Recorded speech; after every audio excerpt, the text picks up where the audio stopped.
What is up, wrestling fans? Welcome to episode number 569, of the Smark and Smack Talk podcast, Hot Tags of the Week. It's a late night edition. It's actually 12:03 a.m. I'm your host, always, Tony Mango. Joining me as always, Robert E. Felice. Hey, we're here on a late night. We haven't done the hot tags like this in a while, but it might get weird. Yeah, it might be. We might start, devolving into random ass topics or something. I don't know. We're doing this mostly because I've been having like this ear issue, and it's kind of hard for me to do the podcast and everything. And I'm trying to give myself a little bit of a break in different times. And right now, I feel like this is probably the best time for me to record, and then I can pop some Benadryl and knock myself out for a few hours. It sounds awful, but hey, if you want to make sure you made that sound real bad. Sponsor us with the Patreon. Maybe I don't have to do that kind of stuff. I'll do those plugs later on after this annoying ass person with their motorcycle. It's midnight. Why I sound like an old man? Because his dick is huge, Tony. That's why. I saw a great TikTok somewhat recently where somebody was just like hearing like a car engine revving or something, or motorcycle revving or something, and they're like, "Did you hear that? I heard that. I heard that. Yeah, I heard that." Just kinda, like a dog. Right. Hey, you dog. I'm a dog too. What the fuck? Yeah.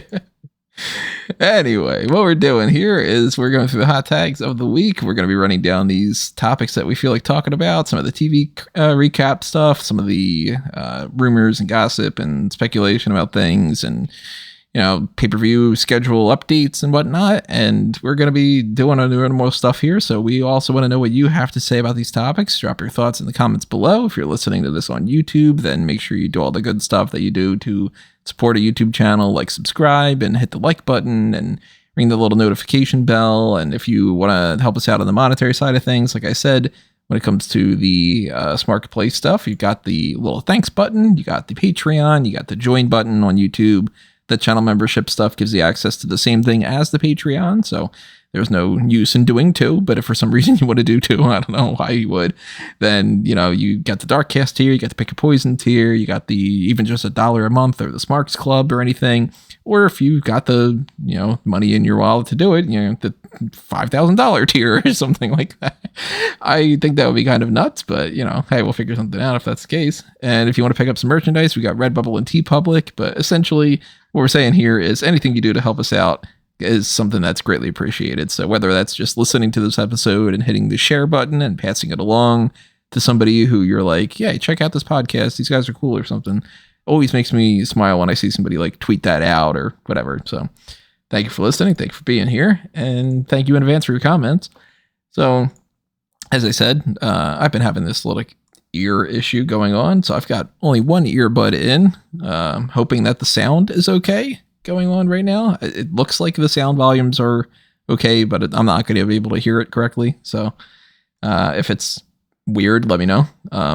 Rob's showing up perfectly fine on my thing. That's so good. Yeah.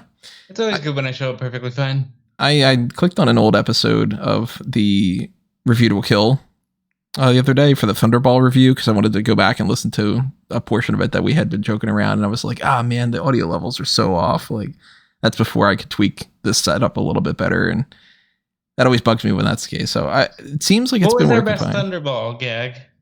I mean, we had a lot going on there, but like we were making fun of the great lines in there, like the Fiona Volpe part with the dancing. You mind if my friend sits this one out? She's just dead. Love that. Definitely check out A Review to Kill if you're interested in that, everybody. Go to fanboysanonymous.com, go to the YouTube channel, do all that stuff. It really makes me... Thunderball is one of my favorite songs, too. Such a great song. And some really good parts of that movie. I miss doing that. But, we got hot tags to talk about. We got pro wrestling stuff. One of them being, this isn't really a hot tag in the normal sense, but it's something I should mention. The Champs Giving tournament is going on right now. I just posted a few hours ago from when we're recording this, the first round of the tournament. And the theme for this year is, if you could bring back one of the retired championships from WWE, what would you bring back? So I did a little bit of a preliminary thing by myself, actually, because more I thought about it, the more I was like, you know what? I don't think we really need to do a preliminary round for qualifiers when a lot of these titles are actually exactly the same. But I thought about it. I kind of crunched the numbers, kind of looked at what things were meaningful and what things weren't. It didn't really make any sense to me to have like the NXT UK tag team titles, for instance, as like, who's going to pick that at the very end? You know, out of all the belts to bring back, you'll bring back the NXT UK tag team titles, but not the NXT UK title. It wouldn't happen. So the way I sorted it out, you can check it out on the website right now, is I set up the 4 that I thought were going to get the most amount of votes. The $1 Million Championship, the Cruiserweight, the Hardcore, and what was the other one? I'm blanking on what the other one was off the top of my head. The other one was the... Actually, no, it wasn't that. It was just those, it seems. The Cruiserweight and the $1 Million have bye rounds. And then instead, I took the Cruiserweight, the Hardcore, and the $1 Million have the bye rounds. That's what it was. And instead, I went with a triple threat for the International Heavyweight Championship, the United Kingdom Championship, and the European Championship to settle on, because they're basically the same thing, which goes up against either the Heritage Cup or the Canadian Championship. And then we got things like the ECW Championship against the World Martial Arts title. And we've got the WCW against the Divas, the Junior Heavyweight against the Light Heavyweight. So that's your first round to settle on where this bracket basically forms even more solid in round 2. And that's going to be up for the next few days. We're going to probably change those votes every Thursday. So vote while you can. Let us know what title you'd want to bring back, and we'll continue on here. And the tournament will end probably the last week, I think, is Thanksgiving. I think that's kind of what I targeted at. So that's normally what we target at. It is Champsgiving. Yeah. It works out that way. So go vote on Champsgiving while you can, and move on to round 2 next week. Let's start getting into these other hot tags here, the more traditional hot tags, I should say, instead of just a tournament update. Let's talk about the PWI 150 Women for 2022 list. This came out, and you can check that out on, obviously, PWI. That's the whole point. It's their magazine. Yeah, it's not. I mean, you can find it other places, but if you want to help support them, then that's where you find that. But the breakdown of this, of course, isn't just the beginning of this year, like January up until right now, because they have the holdover. So it's going from October 1st of last year till September 15th of this year.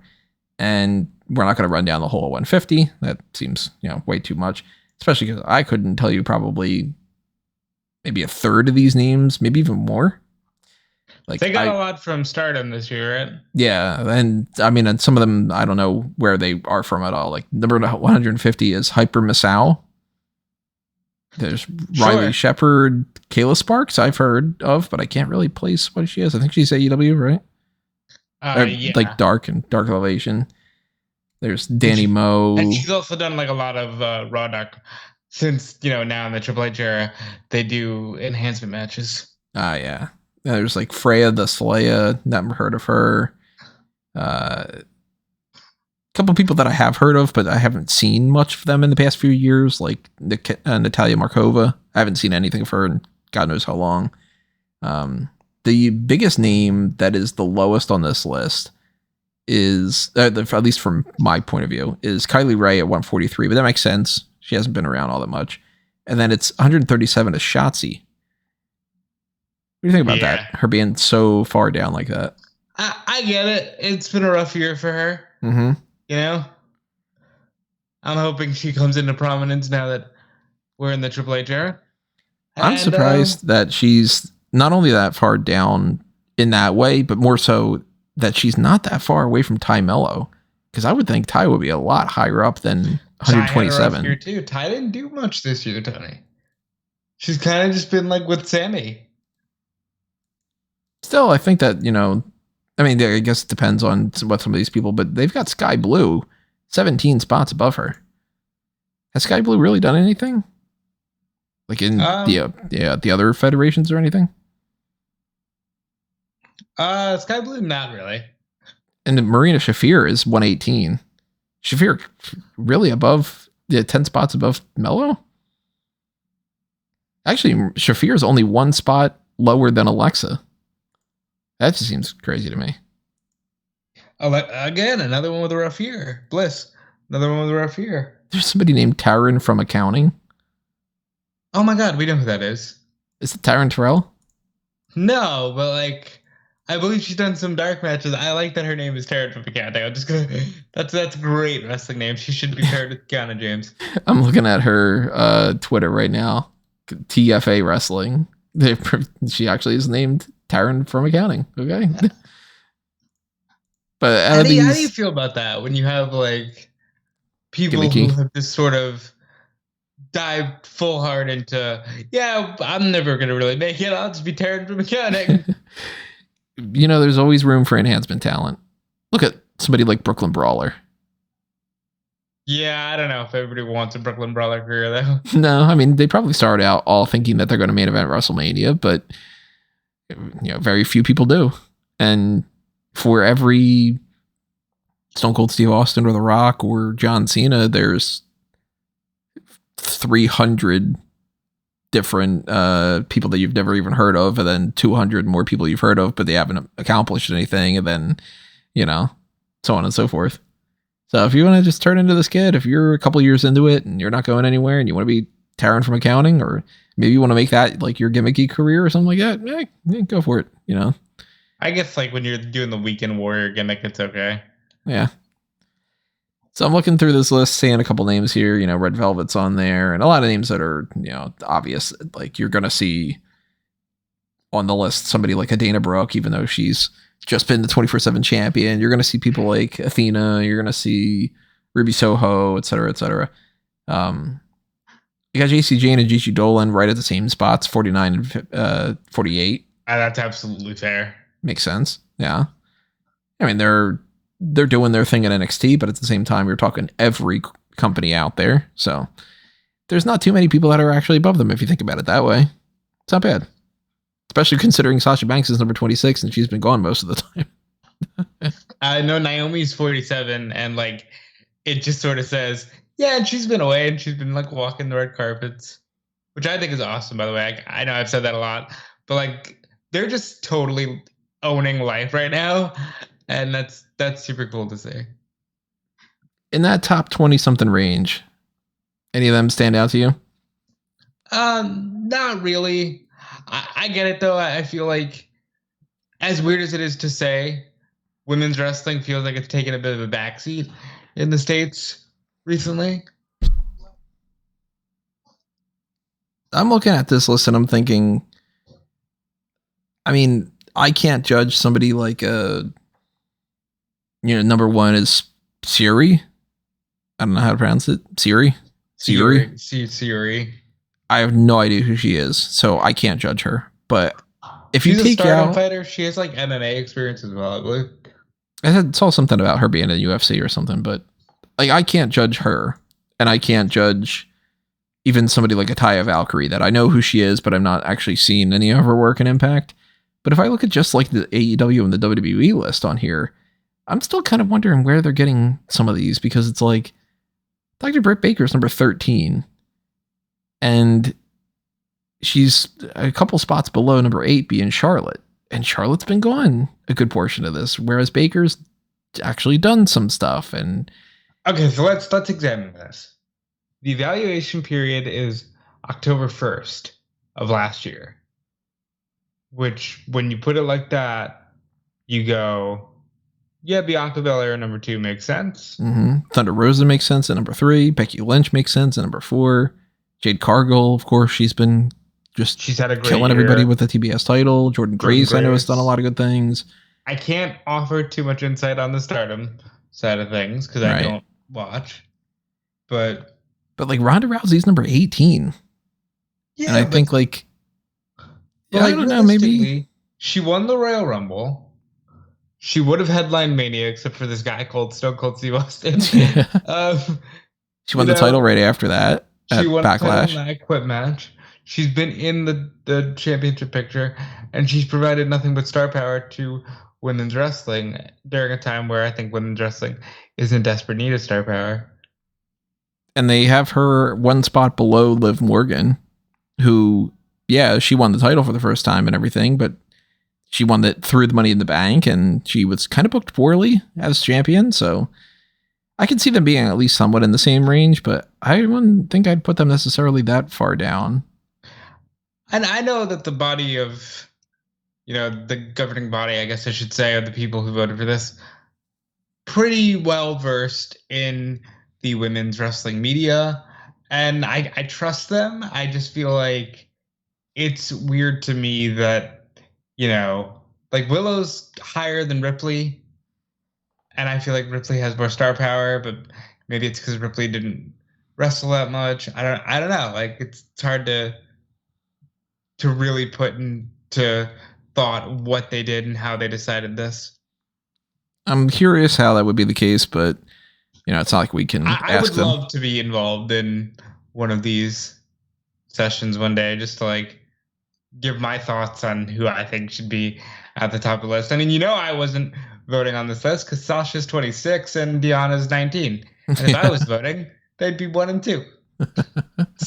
Mandy Rose doing pretty well for herself, but still 21. I think maybe she probably could have been a little bit higher than that, depending on, these other people that I don't know anything about. Like, I still don't know anything about Masha Slamovich, and I don't know Starlight Kid and whatnot, but it's an interesting enough list. And again, it's, subjective, and people, of course, will argue. Ito being above Rhea Ripley seems wrong to me, but again, like, maybe she's killing it out in Japan. Who knows? Mm-hmm. Yeah. Who knows?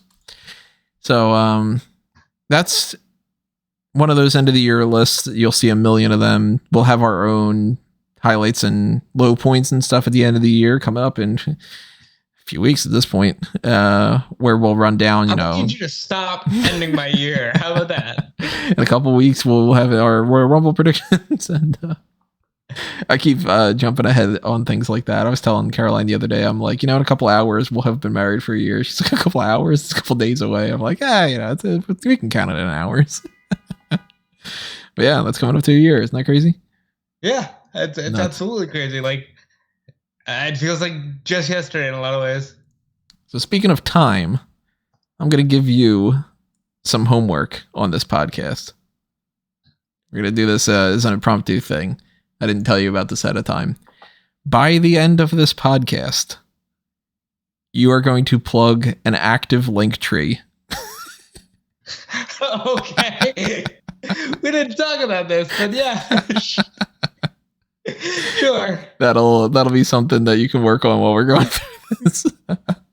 It'll have some links. You'll be able to go say, go to linktree.com/ or whatever. It won't be as cool as a mango tree, because I don't got a mango with my name, but like, I will have Linktree. That'll be your homework during this. We'll see what happens. This is I don't know, not a speed round or something. This is some kind of bonus hot tag thing. Not going to be a regular. We're not going to like do this every week where it's going to be like, you know what? And this episode, I'm going to make Callum do something. I don't know, fucking whatever. Well, you never know. Catch us on anything to get you guys to give us more likes. That's the way the internet works. So, speaking of likes, I like some of these ideas. Going forward, it seems we're going to get some shakeups to the WWE pay-per-view schedule for 2023. There's not much that's been confirmed yet, but 2 things pretty much do seem to be confirmed. And then the other thing is kind of like, all right, well, if everybody else is reporting the other things, it's probably true too. One being that we know now that Elimination Chamber is not going to follow suit of what it did last year, where what they've been doing the past few years is they've been having in February or very early March, one of the Saudi shows. It's been Super Showdown, it's been Greatest Royal Rumble, and last year it was Elimination Chamber. This year we are getting Elimination Chamber, but it's going to be in Canada. And Montreal, to be exact. To go along with that, it seems that is going to be the case that they're not going to do the Saudi shows in February or March anymore. They're going to move them to May, which kind of makes me think maybe they're going to get rid of WrestleMania Backlash. Which would be great. Or they're going to refer to that as WrestleMania Backlash still, but it'll be WrestleMania Backlash in Saudi, so it could be like, look, you're not getting WrestleMania. Now, hear me out. I think that that's a brilliant idea if that's how they do it. It's not a bad idea, no. Because Saudi is always like, oh, well, we're getting fucking WrestleMania. It's equal or surpassing or whatever. It's like, and if it's the WrestleMania Backlash, then you get the WrestleMania branding all over it. And, the people that want to say the loud part loud and the quiet part quiet can be like, hey, coming to the new whatever stadium, blah, blah, blah, in Riyadh is WrestleMania Backlash. You know what I mean? I kind of like it. Depending on what they're going to end up doing, we don't have any full confirmation about what they're going to call that show or when exactly it's going to happen in May, but WrestleMania Backlash isn't the craziest thing. And if they're going to use the Saudi shows the way that they've been, where they can get like some big names and stuff, maybe this saves WrestleMania Backlash, actually. The past few years, we've gotten a lot of just blah cards where they just carry on something from Mania. They just do a rematch again for the sake of it. Sometimes they purposely don't have something work out well at Mania because they end up going, well, we'll save it for Backlash, like the Ronda Rousey thing we were talking about earlier. Maybe this is the way to fix it. I actually think that that's a really good idea if they do that. And I think it also potentially changes up something when it comes to The Rock. Because I kind of feel like The Rock might not do a Saudi show. But Elimination Chamber in Canada, The Rock would go to Canada. I think The Rock would go to Saudi. He might. I mean, we don't know for sure. But the fact that he does have so many things that are kind of dependent upon him, like being in the right political climate. Yeah, that's another way to put it. That might be kind of one of those, like, I don't know if I really want to do a show in Saudi and have that be one of my main things coming back for that. So this is a little bit more likely that we would see The Rock show up in an Elimination Chamber setup. And I still think that he's probably just going to win the Royal Rumble and that's going to be it. But maybe they do something a little bit weird where they split the titles. Maybe we do end up getting, somebody wins the Royal Rumble and somebody wins the Elimination Chamber and Roman Reigns fights both nights or something. I don't know. I wouldn't hate that. The problem with that would be now you're trying to spread Roman thin when you know that the match with The Rock is the only thing anyone cares about. Yeah. I'm not against them splitting the titles. Here's what I'm against. It's kind of like the Wyatt Six. I'm against people acting like it's a foregone conclusion that they're splitting these titles when they keep treating them like they are one unified entity. It's weird how they're doing this because it's always the WWE Undisputed Universal Championship as opposed to, we got the two titles, but he's carrying both titles. They're not merging them. He's listed on the website as two champions. And then the same thing's happening with the tag titles. So until they get one set of belts for the tag titles and for the Universal Undisputed, whatever they want to call it, if they want to change it up or anything, then it's still at least in the realm of possibility that they're going to split it. But they perpetually keep going against that. There's never been any indication that they're breaking it up. So it's weird. So. I think there's a definite feeling that they want a champion on Raw because yes, Seth Rollins is doing great, but I know that this is not ideal. Yeah. You know what I mean? And it could just be as simple as, well, you know what, we're going to just kind of play stupid until after Mania. And, we'll put our fingers up, plug it out on our ears and just be like, la, la, la, it doesn't make sense. It doesn't matter. I don't care. We're doing The Rock and that's what matters. Then we can figure it out. Could be so that. We talked a lot about this on the Darkcast, which I suggest you all subscribe to the Darkcast here on Patreon, with Ronda and Becky and how I feel like they need to do Ronda and Becky. We haven't really addressed whether or not they don't do Rock and Roman. That is a possibility, that they just don't do it. If they don't, I think that they're kind of screwed. Because at this point, everybody for years has been saying that this is the match. And if they go making their little teases and they have things in the Young Rock show, they had the whole thing of hey, maybe the two of us will fight at WrestleMania someday, that kind of thing. And then they end up going nah, it's not even going to happen at Hollywood, even after we pushed it back another year. Then, unless it's Cody winning the title, I think pretty much everybody's just going to be pissed. Because what else are you going to do, Well, there's always Brock Lesnar. Yeah, be driving us fucking crazy with that. That'd be great. Just to see people lose their shit. It's Brock Lesnar. You'll just get me on a podcast just be like, no. Flipping out like Frank Grimes. Ah! Well, I mean, it's not a foregone conclusion, is what I'm saying. But one of the other things that's happening with this shakeup, it seems, is that there's a report coming around. WrestleVotes is tied into this. That Triple H is, I was going to say Triple H is completely irrational human being.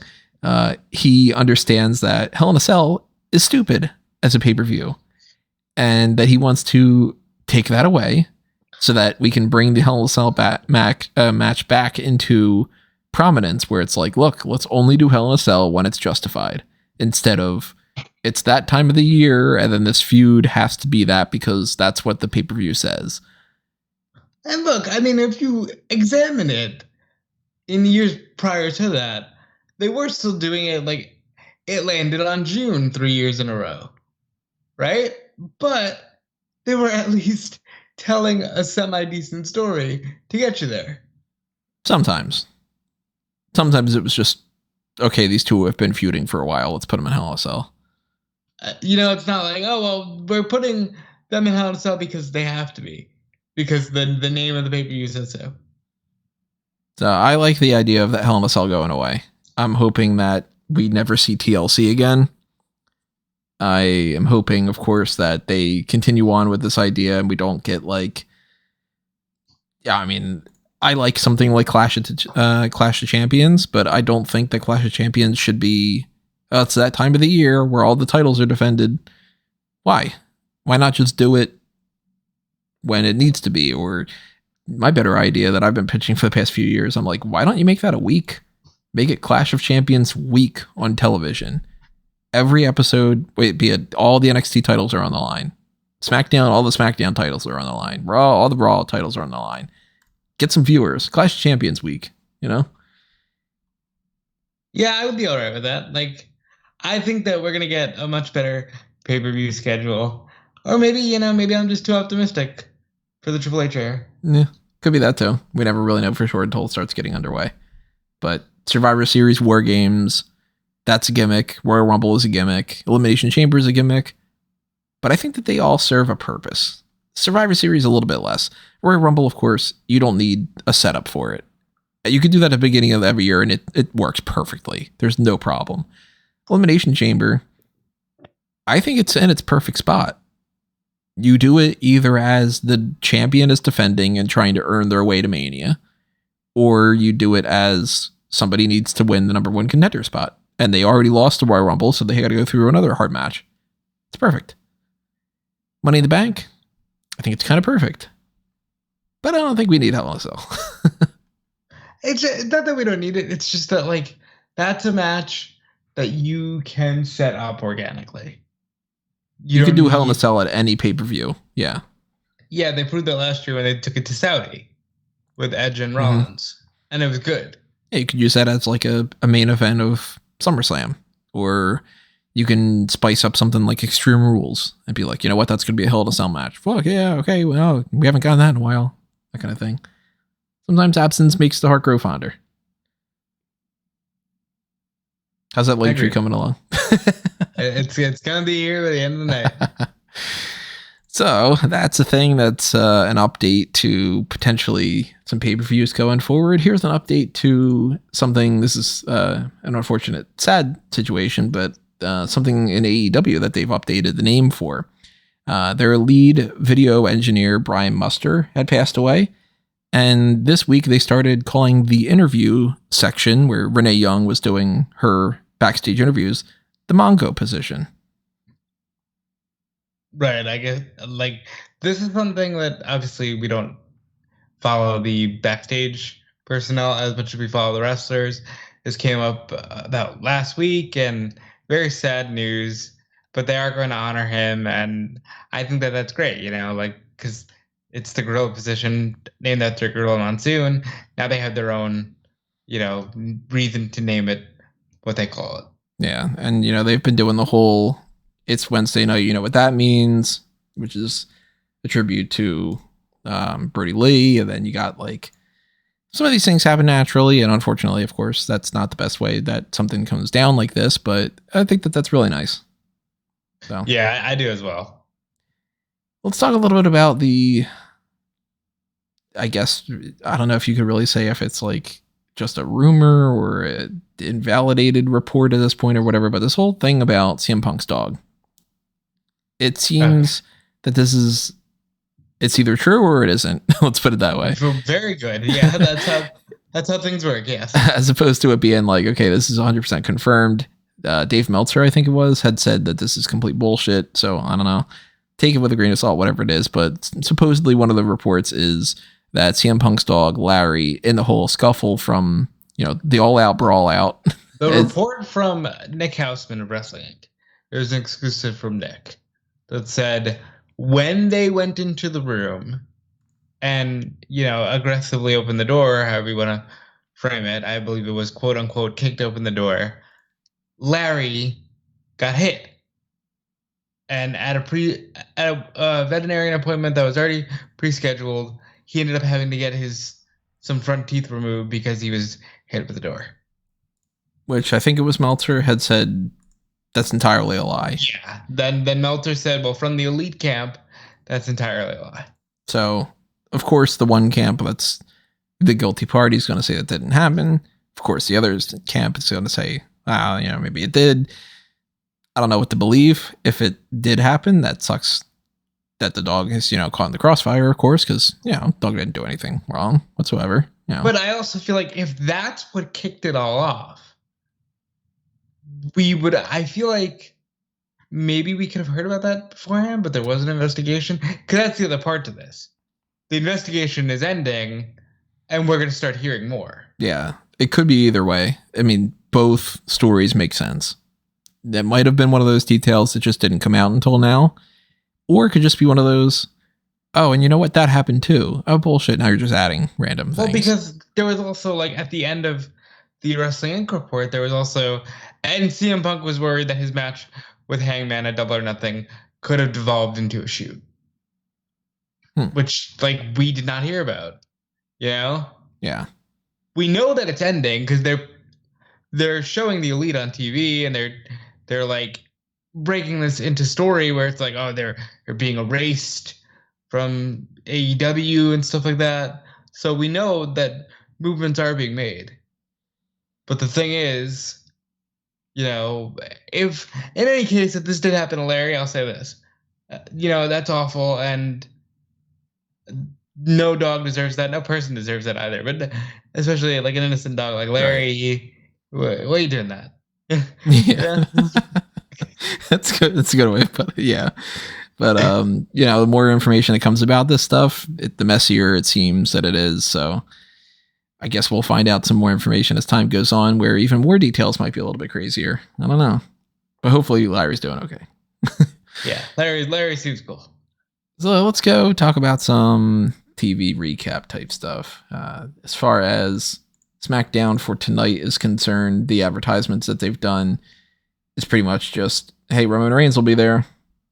So, that's the way that they do that all the time. I know those are your favorites. Those are your favorite announcements. Yeah, because the champion will actually be appearing on the show. The champion that should be on 2 shows a week is going to be on every once in a while. But if we go back to the previous episode of Friday Night SmackDown, anything that stood out to you on that you want to run down? On the previous episode of SmackDown, where we got things like Mysterio against Kaiser, and we got the Sheamus getting written off for, apparently, I guess he's getting married, so congrats. Congrats to Sheamus. Sheamus deserves all the happiness in the world. I can make a banger after banger. That's a banger joke that, you know. No, I can't really say anything is sticking out from SmackDown. Of course, it was a week ago and the news cycles move so fast. But I like where they're going with Mysterio, and I don't like that he's not defending the title in Saudi. He's doing it on TV instead. This week's episode, they want you to know, will be on FS1 because that is not Fox, so the viewership is probably going to be terrible. And hey, look, Roman is on the show. that's going to mean something. I wish he was on more of them. A lot of this episode from SmackDown felt kind of pointless to me. Like, Morgan against Deville was just a double count out. They did 2 different things throughout the night. That one and the Sheamus one where it was like, we're just going to attack you after the match.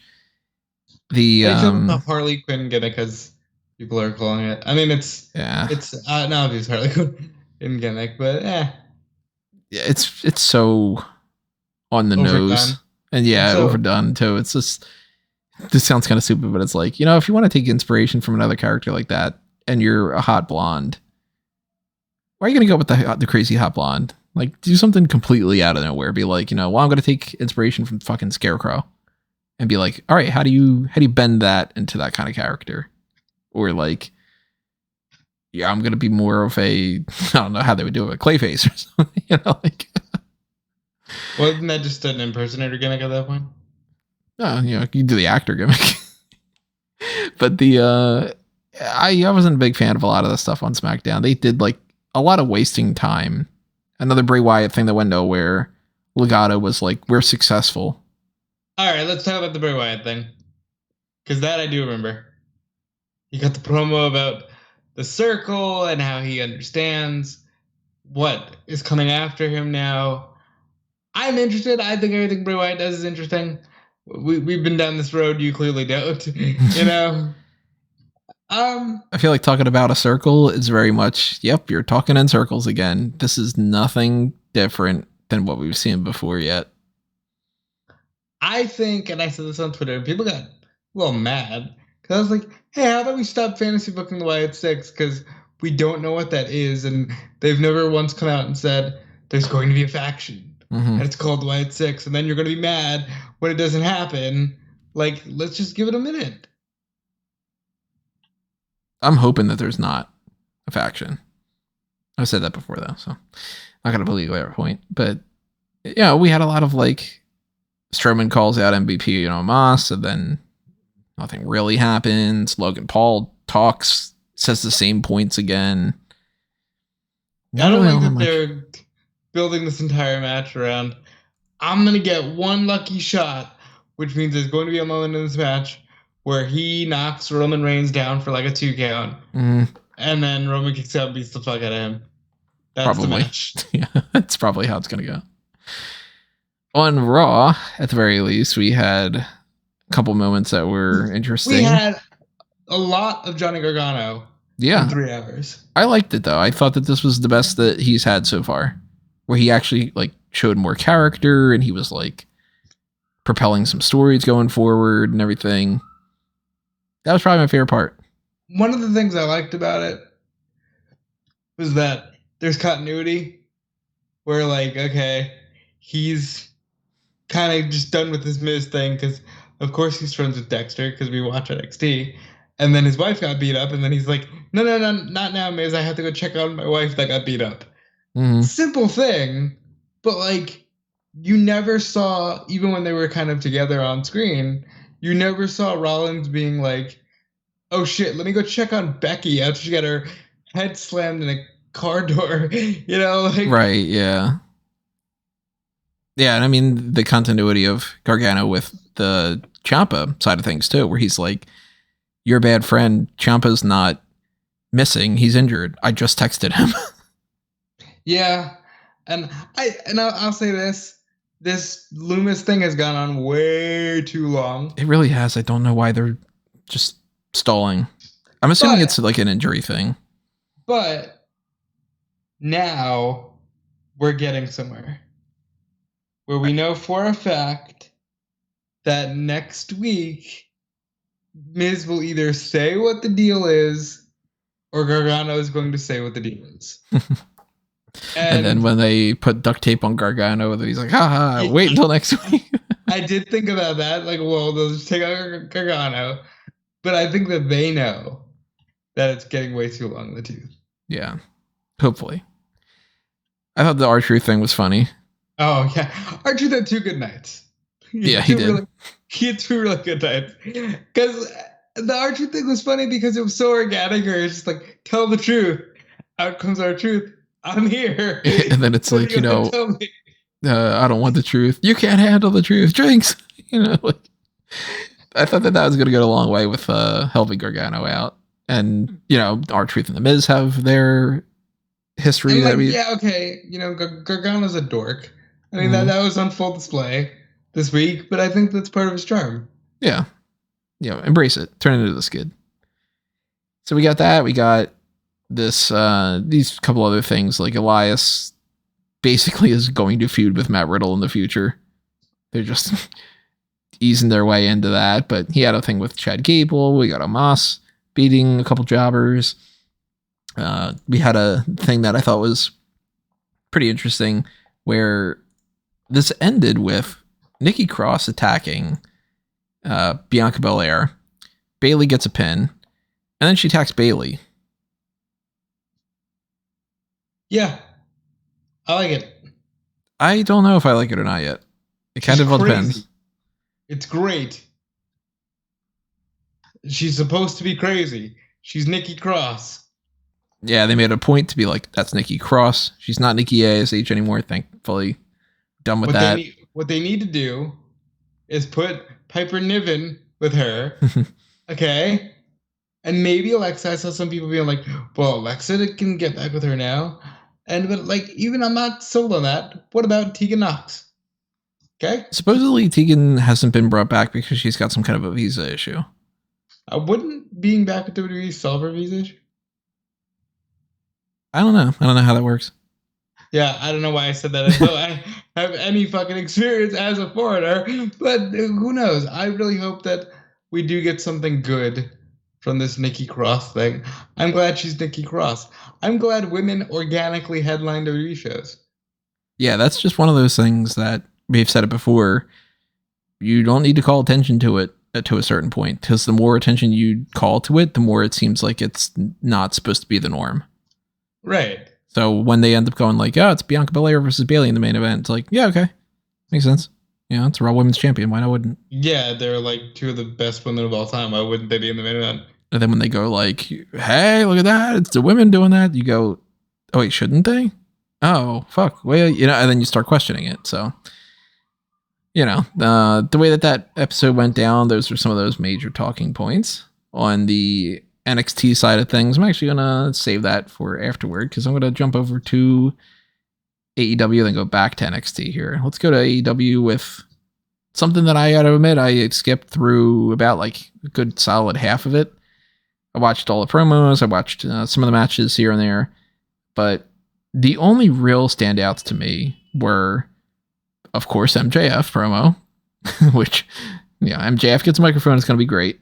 I thought that his spot with Renee was just fantastic. And he's like making fun of, he's doing an impression of Jon Moxley. That was great. The way he's like walking around and he's just on point. So fucking good.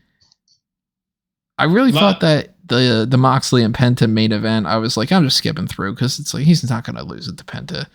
But it was interesting how they ended that. The Firm attacking Moxley, MJF coming out to help, and then the Firm attacking MJF. Because they're really playing into this babyface thing, and it's like, I don't buy it, I think it's absolutely a fucking swerve. It has to be. That's what I mean. Like, I don't buy it in that sense. Not in the sense of like, oh, I don't like this. Like, I think that they are playing well into the gotcha that's going to come around. Right. For now, it's good. Like, MJF is organically over. This is one angle where I go, I wonder what it would have been like with Punk. Because I imagine bits and pieces of the same thing would have been there. But this is so clearly meant to play off of his prior feud with CM Punk because he came back playing CM Punk's Ring of Honor video. Of course, it's been a few months now, and I can understand why you might forget that, but that was the original plan. The Regal stuff is fine. I wonder if Regal's going to go with him and the Blackpool Combat Club just falls apart completely because they're playing that angle. I liked Renee throughout this whole thing. Like, I thought she was really good with MJF. I was surprised that they stuck MJF out there with her so quickly. Like, I thought that would be a build-up thing. And right away, she's just like, yeah, I'll interview you. And yeah, you know, sorry, Renee, I'm going to beat the fuck out of your husband kind of thing. But yeah, I think that MJF is good. I agree with you 100% on I didn't need to see the Penta match. Not because it wasn't good, but just because. Foregone conclusion. Yeah, like he's not going to lose it to Penta. Even though I appreciate them putting on a world title match. I think we were in a different era where not everything was so understood. You could have made me believe that Penta could win. But yeah, the Moxley stuff was probably the main talking point, and it was good. We got stuff like the Danielson and Guevara match that ends in a referee stoppage. This was very good, and I like the Daniel Garcia, the Bryan Danielson Wheeler Yuta thing. Sammy Danielson, Brian. Sammy Davis Jr. Yeah. Thing. We got some more stuff with War Joe, which I just hate that name. Boy, they're really like enjoying saying it too, and I don't get it. Somebody must just really like it. I don't know. Darby Allin was talking about the reason that Sting's not been around is because he's basically said, like, fuck off, Sting. I don't like that as much. I really like Darby and Sting together.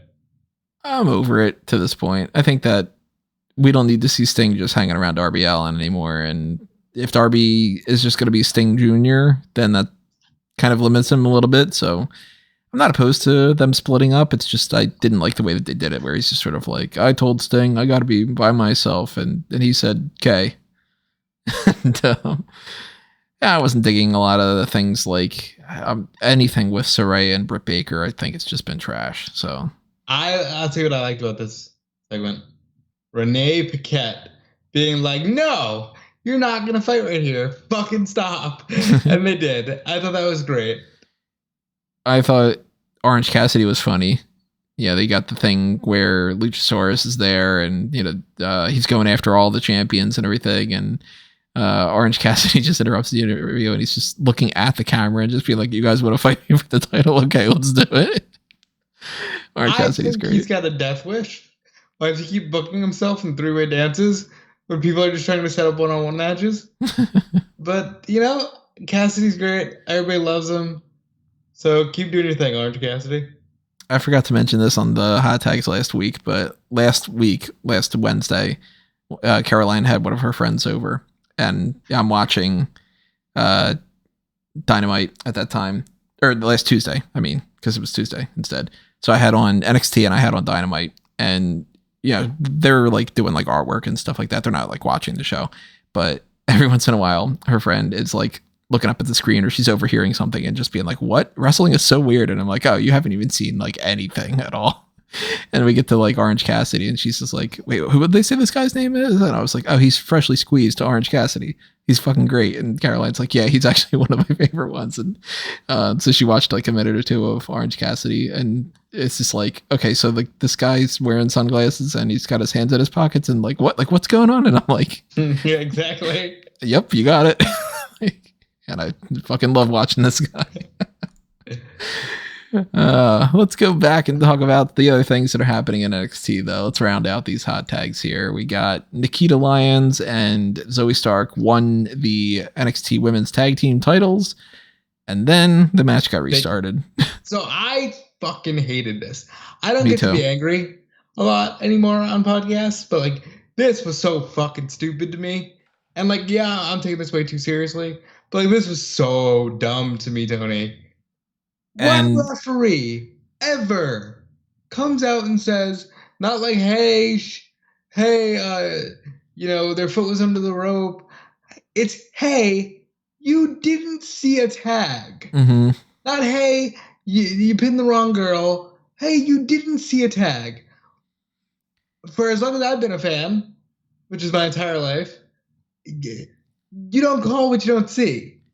And the amount of times that people come out and it's like, oh, this person was like an interference. They like somebody came out and smacked somebody with a chair or whatever. Nobody comes out to stop that match. Yeah, which I don't like that concept in general because of that. But specifically with this, because it was so ridiculous that it was, you missed this blind tag. Like, okay, so it doesn't count. Period. Mm-hmm. She pinned the champions. They're the fucking champion. Like, it's so irrational. And I don't like when they do it, and they do it logically. And this was just done so poorly. And it's just a few weeks after the whole Solo Sikoa thing, which, you know, somebody comes in, wins a title, then it's like, well, we're going to count it as a championship, but we don't want to have you champion anymore because it doesn't count. So give back the title. And like, they wanted to have this start off with a title change and then do the gotcha card. And it annoyed me in a different way just because I went, oh, God damn it. Now I got to go write up a post that the champions changed hands, and I start working on that. And then it's like, no, the match is going to restart. And I go, son of a bitch. And I'm not going to touch anything until, you know, whatever. And now that the match is restarting, I'm sure that the champions are going to retain it. So then they did. And then that seems like they're just going to do another rematch down the line, because later on, Zoe Stark was complaining about like, ah, man, you know, I know when we get another shot, we're going to end up winning them back and everything. And I'm like, you didn't need to do this match and then the haha, never mind, and then go, well, we're going to do it again. Because now, if Carter and Chance win, well, they already retained, so why are they doing it again? And if Lyons and Stark win, why didn't you just have them win there? You know? Yeah, and it's maybe it's like Callum keeps mentioning, maybe Shawn Michaels has a little bit of a I don't want to call it a fetish, but like maybe he's got a thing for, haha, gotcha. We're just gonna drag it out, because it's been doing that a lot. There's been a lot of that in NXT. So it's at this point between NXT UK and NXT, Shawn Michaels has been the main guy in charge. Right, and now like he said it on the media call last week. Hey, listen, now I can officially say if you don't like it, it's me, and I'm gonna say I didn't like it. Yeah. Yeah, Sean, what the hell? No, sir. You know full well what it's like to win titles that are tag team titles and then it doesn't count. And happened to the Rockers. I feel like that's why he does it. Because he's like, well, it worked out fine for me. You know, how many times did I forfeit a title? How many times did I, you know, oh, I won. Just kidding. Not really. I mean, if you look at Sean's career, he won the tag team titles and it didn't count. He claimed that he was still the Intercontinental Champion. Every single time he won the tag team titles, he never lost them. Except for actually, only one person has legally defeated Shawn Michaels for tag team titles. Do you know who that person is? The ones I was gonna say, who's the one that ended up beating the John Cena one? Oh no, not even that one. It was like Otunga or somebody. Nope. Look, I'll break it down for you like this. So they win it as the Rockers. Doesn't count. He eventually wins it with Diesel. Forfeits. He wins it with Diesel again. Forfeits. He wins it with Austin. Gets hurt. Doesn't ever have to actually lose them. That's the Dude Love thing, right? Yeah, because then Dude Love just replaces him. He wins it with Cena. Loses it in a battle royal by being the one to eliminate John. So he doesn't lose it again. And only one person has pinned Shawn Michaels for tag titles, and that's the fucking Miz. That's a ridiculous stat. Like, he's gotten away with so much murder with just like never having to lose. It's that's amazing. Crazy. It's amazing. Don't do that to your NXT people. It's not a good look. No, it doesn't work out for 99% of these people. Pretty Deadly retained their tag team titles over Inofi and Blade. And then later on, Odyssey Jones popped back up. He's in a truck with a couple of girls, and he's just like, hey, you want to fucking party instead? All right. I want to point this out for the listeners here, because I had to do a post. Because I was busy writing up one post, and another post happened after that. We're going to talk about all these things. And I missed Odyssey Jones coming in. And Tony tells me Odyssey Jones is here. And I'm like, oh, really? What did he do? And Tony says, he essentially said, it doesn't matter that you lost. Let's go party. So I wrote that in the article because this wasn't important enough for WWE to clip it. So I didn't see it because I missed it doing other things. So if that's not what happened, blame Tony. Actually, he decided that he's going to go up to the main roster. He is playing the part of babyface Jinder Mahal from now on. That's basically what he did. I mean, he popped up. They were doing the whole thing where you know how like eventful the parking lot is in NXT. So it's dangerous. You got Inoue and Blade walking out, and they're all like, "Oh man, it's a shame that we lost. You know, what if that was our only chance?" And they suddenly just a car pulls up, a truck, and Odyssey Jones is there. There's a couple of girls, and he's just kind of like, "Ah man, like keep your heads up. Why don't we fucking party?" He didn't say fucking, but you know, whatever. Might as well. He should have. And then they sort of look at each other and they're like, all right, yeah. And they get into the car and the girls are all woo because they're woo girls. There's been a lot of woo girls on NXT as well. A lot of woo girls, yeah. Actually, I don't think I wrote them down in my my list of random ass characters of the year. Let me see if I added them in there. No, I have the Haunted House. Is a fan of woo girls? He married a Nitro girl. So. Look at you. Let's see. The woo girls. Ready to party with Odyssey Jones, Idris Inoue, and Malik Blade from NXT on October. Okay. I don't know why I keep track of this all the time, but hey, no other website does. I love you. Tony keeps track of the shit that no one cares about. Yeah. It's amazing. And that's why I get all those emails of, hey, babyface Lord. You know? We had this thing with Wes Lee coming out, thanking everybody for cheering for him for winning the NXT North American Championship. Grayson Waller comes out, interrupts him, and then R-Truth comes out to welcome everybody to Halloween Havoc. This act's been going on for so many years, and R-Truth is still so fucking great. So they have a good back and forth, and we end up getting what is going to be next week, R-Truth against Grayson Waller. Yeah, I like that. I think that works. Yeah, Grayson Waller can win. R-Truth is pretty much bulletproof at this point. He's so good. He's the best. He's my favorite. Like he's just the man. So he's gonna have his good stuff on Monday, his good stuff on Tuesday. But we also have another person from the main roster coming down, Shotzi, having this match with Lash Legend, which I didn't pay any attention to because I just assumed it was going to be bad. Yeah, I mean, I wanted to make the joke about it being Callum's favorite match of the year, and it might have been. Let's see. Damon Kemp had said basically, you can't beat me up yet because I'm not medically cleared. So the Creed brothers were standing in the ring, and Sangha and Veer Mahan decided to come out and beat them up. So Sangha healed her, and yes, I got it on the list. And they didn't refer to them as Into a Share, but they are definitely a tag team again, going after the Creed brothers. And you know what? After the Veer Mahan thing went forever and went nowhere on the main roster, why aren't they a tag team? It makes perfect sense. Yeah, I agree. You know, they had a plan for them, and then they didn't. You know, and I think that's super unfortunate. They were one of the many people with Malcolm Bivens, now Stokely Hathaway. And then one of them gave up the ending to Great American Bash, and they said, get fucked. Veer came, and we had a lot of fun with that for a few weeks. But he was just coming and coming and coming. For like 9 months.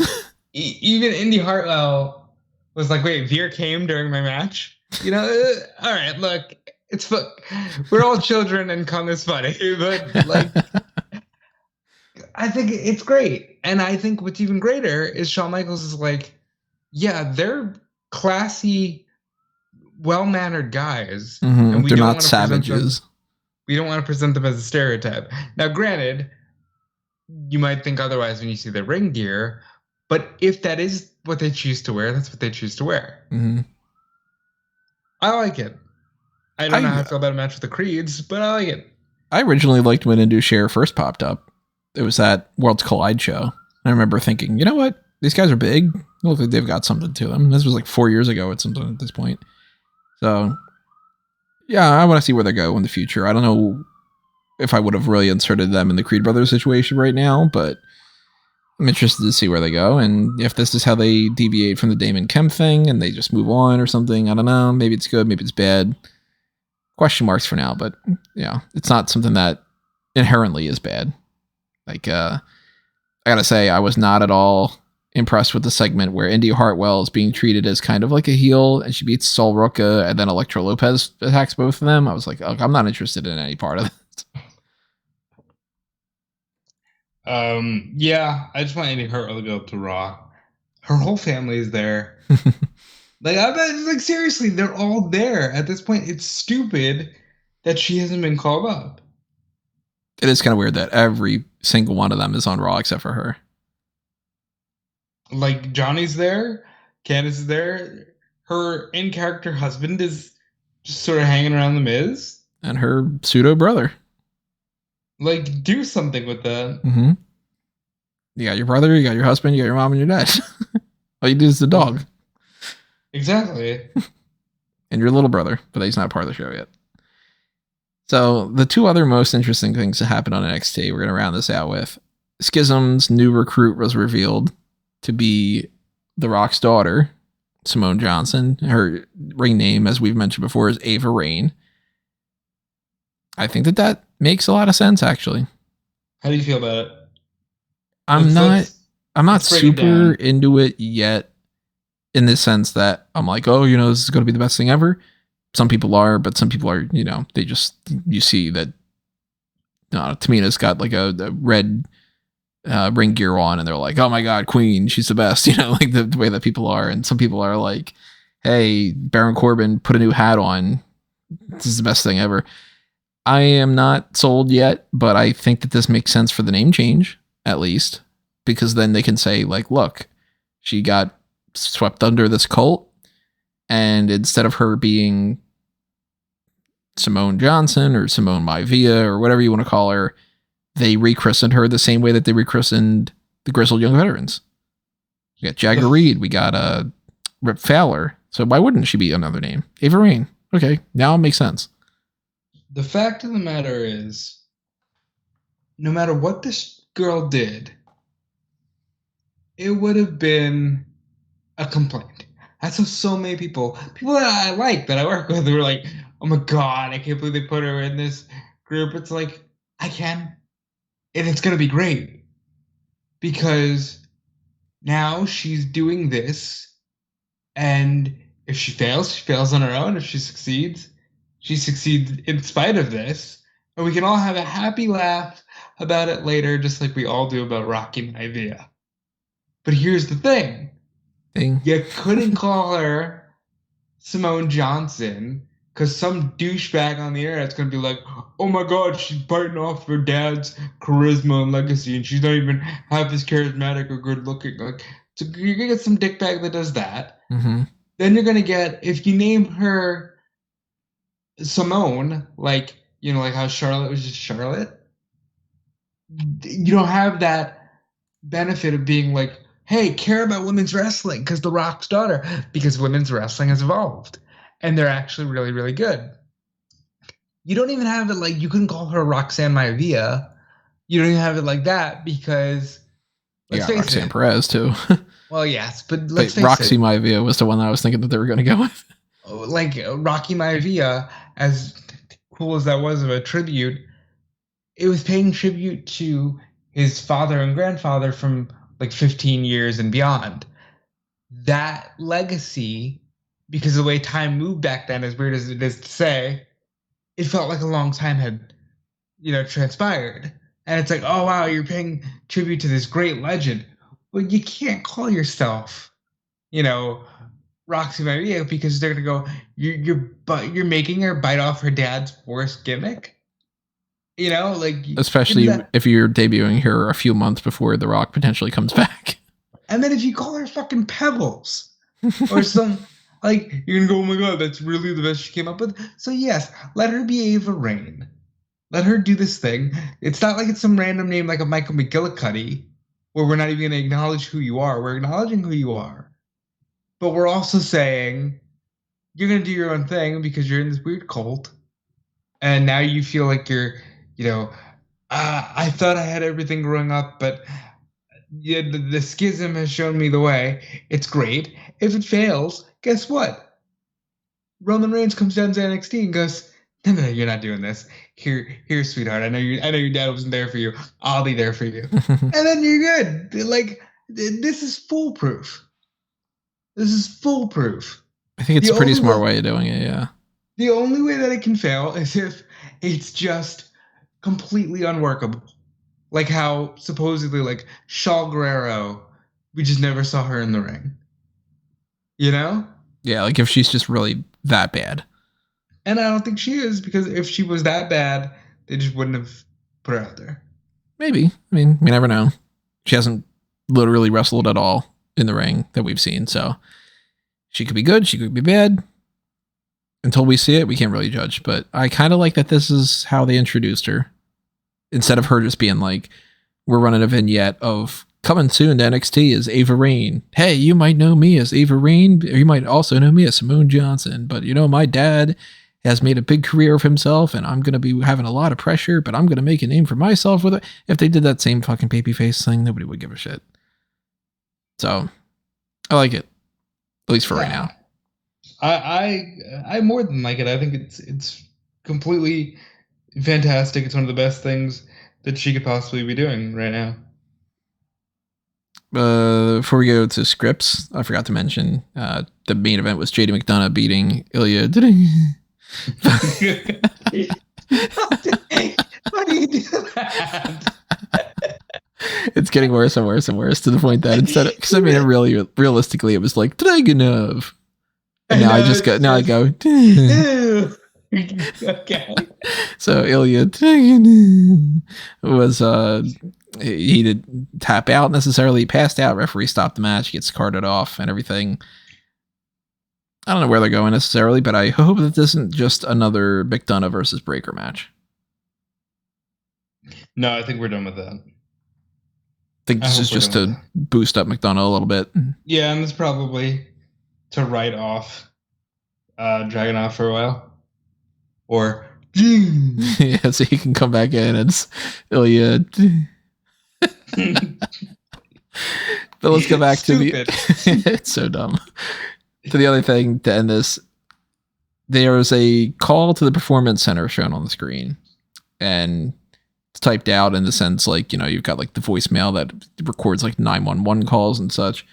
And this person says that they're going to rip NXT apart, and they refer to themselves as Scrypts with a Y. I have no clue who this is going to end up being. No clue whatsoever, and I kind of like it. Yeah, that's what's the most interesting part about it to me is normally there's something like, you know, when we started doing this rabbit hole thing, it was like, all right, it's probably Bray Wyatt. Maybe it isn't. Maybe it is. Who knows? But that's probably what it is. And then when you get certain other people, like they say, you know, they've taken a new name, like the Lyra Valkyria thing, we're kind of like, it might be this person, might be that person. It would be really interesting if it's just completely out of nowhere. Hey, we're renaming Fallon Henley, but, you know, we wouldn't assume that that would be the case. Scrypts? I can't think of anybody that is currently on the roster that this makes sense for. And I, of course, can't think of anybody that's not on the roster yet that this makes sense for. But I was reading into this, of course, more with a male voice. It could just be, aha, we got you. Because they did that before with Ember Moon. Yeah. It's kind of more of a male thing. And then it was like, you know, it's actually just Ember Moon.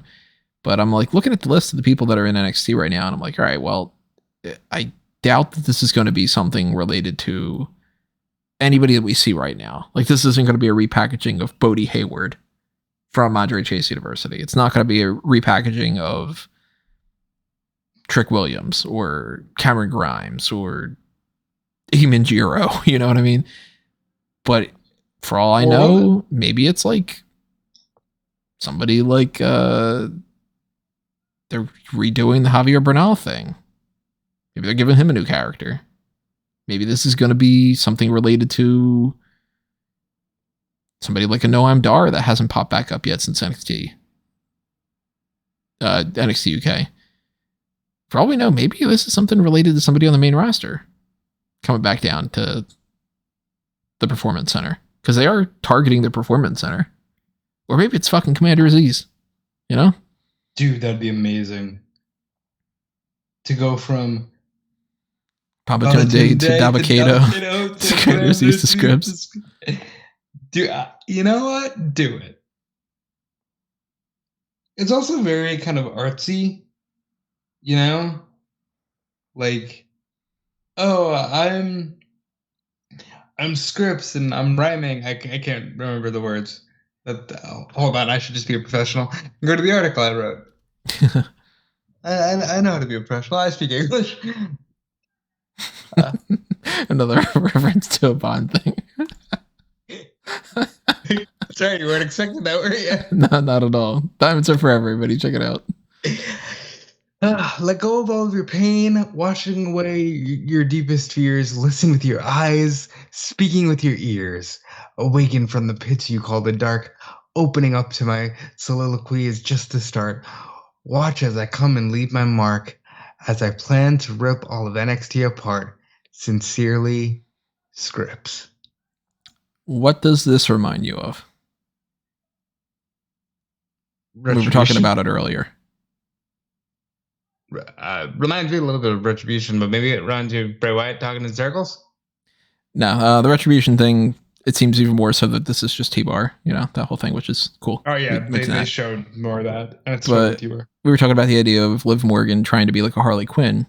This is very Riddler. Yeah. And it's very much the Riddler that we just got with Paul Dano. Listen to me. That was a fucking great Riddler. Scared the shit out of me. Honest to God, I was like, I don't like this. It's a little too real. It's a little too, this could actually happen. You know? And I think that if you're going to go with that, that's fine. But it's got to be the right person. Who on the roster? And maybe it's one of those performance center guys, which is great because then it's, you know, it's up to you to fill in your own thing. But who on the roster can pull this off? I'm looking at some theories online. Most of them are garbage, of course. Because there's people that are like, you know, oh, well, this is actually Tegan Knox. And it's like, where are you getting that from? You know? Some person says Carl Fredericks from NJPW. All right, I don't hate that. I don't get it. I don't either, because I don't really know anything about him. Is he the guy that like randomly replaced the Forbidden Door match? Is that guy? Yeah. Okay, so it's the guy that I didn't know anything about, and I still don't know. Some people are saying that they're thinking that this is Bo Dallas returning and being a part of that. I kind of can't see that being Bo Dallas, but then again, there's nothing that says that it couldn't be.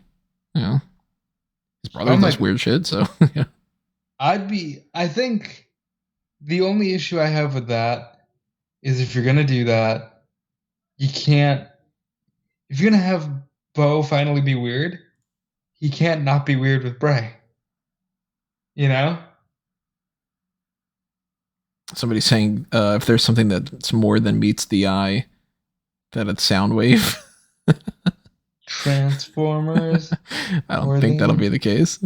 Hey, you don't know. Somebody else is tossing out Lanny Poffo. I don't know why. I guess just because it's rhyming. But yeah, it's not going to be Lanny Poffo. Trust me, they're not going to bring him back as Scrypts. I'm interested to see where this goes, though. They've been doing more of these cryptic things, and you know, it's an interesting way of doing it instead of just. Now, hear me out. They have merged the authors of Pain into one script. And you know, you take Akim's Razor and you tear those scripts up like Vince McMahon used to. Maybe it's Vince McMahon. He needs to. Yeah, that's just rips them all to pieces. Yeah, I'm very interested in this. I think that this will be something that we probably get for the next few weeks going forward with some little hints here and there. And then eventually when it comes out, talk about that too. And, you know, whether that was like man, you know, that's really cool that this person came back, or if it's just like, okay, that's a random person from the roster that we've never heard of before, and this is a repackaging of Bronco Nima or something, you know. But hey, if it's Rufang, thumbs down. If it's somebody cool, thumbs up. That's so mean. That's the implication there is just like fuck Rufang. But well, why can't it be Boa? I don't think it would be Boa. I didn't say if you wanted it to. I said why can't it be Boa? I mean, technically, it could be. Yeah. But we'll see. Anyway, that is all I've got for the hot tags. We ran through this. Did we? I think it's about it. Yeah, it's an hour, 15 minutes. Oh, well then, fuck what I said. So if you want to follow what we've got going on next, of course, make sure you follow us on Facebook and Twitter at SmarkOutMoment. Make sure you go to smarkoutmoment.com. Check out everything that's happening over there. Go to fanboysanonymous.com and see what's happening on the Blue brand. Check out all that movie review type content and anything else that I get a chance to do. And if you go to my Linktree, which you can find on amangotree.com or anthonymango.com, because they just revert to that same thing, you can see all the different links that are out there, including like my Letterboxd account and my LinkedIn and whatever. But you can also find my Facebook and Twitter at Tony Mango. You follow me there, see what things I post for EWN and for Bleacher Report and whatnot. And you should also follow Rob. You can follow me at my Linktree, which is it's just going to be Linktree/DudeFelice. I believe they break it down into linktr.ee/DudeFelice. You have one link. Yeah, I have two. It's not showing my Twitch. I don't know why. Oh, yeah, I'm only seeing Twitter. I'm seeing the Twitter account twitching, though. Yeah. It's twitching back and forth. Maybe it's merging. Is what's happening here. I don't know. I've never seen it like wiggle back and forth like that. That's kind of strange. So while we're here, I will just ask you, did you use a Google domain to get it to a Mango Tree, or did they give you the option to switch it over? I just have my Google domain. Oh, well, that makes sense. Yeah. I just have it forwarding to that because it's easier. You're an intelligent man. Sometimes. Or to quote my wife, my brain works sometimes. So yeah, you can go to Dude Felice at Linktree. There you go. And eventually you're going to have more links there. Yeah. I did something good today by forcing you into doing this. It's stupid. You really did, because it's just like, I can't let him call my punk card like this. Now you have no excuse not to add those extra links, right? I need to fucking make a Linktree. It's good times. Make sure that you're also following Callum out there at Wigmeister14. Callum, of course, normally joining us on Fridays. We decided to do this at night because I think that he's not able to join us on Friday. And again, my whole ear situation. And Tony's got an ear situation. Yeah, sounds weird. An ear situation. And I'm always awake. And so it's like, let's just do it. Yeah, 1:20 in the morning. Oh, this will get up at like, I don't know, probably 1:45 or something, depending on when the video uploads. I'm sure nobody's going to be checking it out then, but, in a few hours when you all wake up and you go, the hell, they already did the hot tags? Then, you'll see why. Well, you'll see why an hour and 17 minutes into that point, and then you'll go, oh, okay, that's why. No, we told them very early on. That's true, we did. Yeah, I don't know. Whatever the point is. You listen to the hot tags, you know how it goes. And we want to thank you for listening to this. We want to thank you for all your support. And we want to thank you in advance for checking us out the next time, because you're not going anywhere. You're sticking around, right? That's Guilt right. trip. Guilt trip. Hit that like button. Is that your thing's made? All right, everybody. Next week, we've got the Crown Jewel predictions. If you want to go back and check out the mock draft that we did, we're going to be rounding that out at some point by talking about the fantasy card for our randomizer picks that we did. It's probably going to end up being part of the Dark Cast. Might not be. I don't know. We still don't know what we're going to do the week after next. It's probably going to be something based around the Time Machine Dream Team concept, where we might try to create Survivor Series teams based off of the worst roster draft list that we had, because we never got a chance to do that. And that might be kind of fun to be like, look, we got these terrible wrestlers. Let's try to make some great tag teams out of them. We'll see. We'll come back around that. Then we got Full Gear. We got Survivor Series. Before we get into Final Battle and Deadline, and then the end of the year. So it's almost like this year is reaching a deadline. That's true. It's almost like day one isn't happening.